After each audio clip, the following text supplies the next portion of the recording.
All right, guys, how you doing? We're gonna go over the squat, and we're gonna analyze how well I do a squat. We're gonna go over biomechanical issues of the squat and how your body compensates to fix those issues. You know, some limitations could be range of motion limitations, weak muscles. Those are also limitations. We're gonna go over that. We're gonna focus mainly on our hip flexor area. You know, like our iliopsoas, our hip flexor, deep muscle group. Also maybe some sartorius, some rectilineus, and rectus femoris, tightness, possibly. But we're going to show you 3 dynamic corrective issues, and I'm going to show you 1 static corrective issue as well, and I'm going to show you a range of motion assessment test. Let's start with that one. So for a range of motion assessment test is basically we're going to do a modified Thomas test with your legs straight. We're going to be observing the resting leg on the floor. And basically what we're going to do is we're going to use here our left leg as a test leg. We're going to move our knee towards our chest and make sure there's no movement on our left leg over here. And we want to make sure that we can pull the knee up to our chest and flex that hip as much as we can without moving your resting leg on the floor. Any twitching, any external rotation, internal rotation, your knee kind of flexes during the movement. That indicates any tightness in your hip flexor, your quads perhaps, weak abductor or adductor muscles. And we're gonna go over a couple corrective issues for that.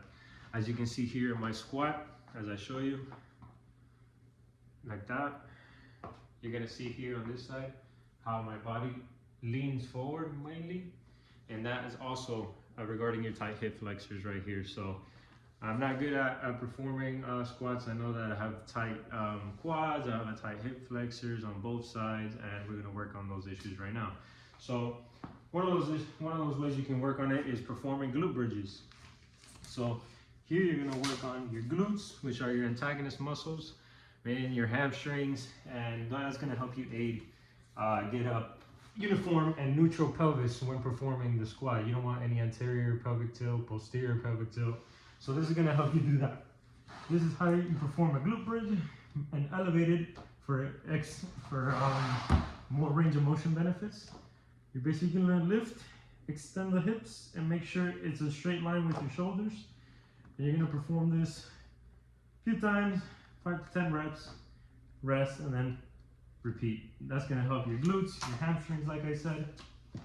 I'm going to keep the band on so I can show you here how to work on your abductors. So for your abductors, a great way is you can either put it on your ankles or above your knees, but on your ankles a little bit harder. And we're going to do is sidewalks, just like that. Left to the right, and that's going to work on your abductors mainly. Also, it's going to work on your whole legs, keeping your lower body contracted at all times. It's going to work for strengthening all those weak muscles. And we're going to perform also side lunges like this. Side lunges are great. You do the right side, do the left. Oh, that was a bad one right there. Let's do that one again. There we go, for your adductor muscles. And then to finally end the video, we're going to do a static stretch for let's say for your quads. What we're going to do is get into a lunge position like this, and basically what you're going to do is lift your leg up back here. You're going to flex the knee and pull your feet towards your back, and you're going to feel a very deep stretch on your quads. As you do this, you're going to relax. There you go. Rest a few seconds and then do it again. Man.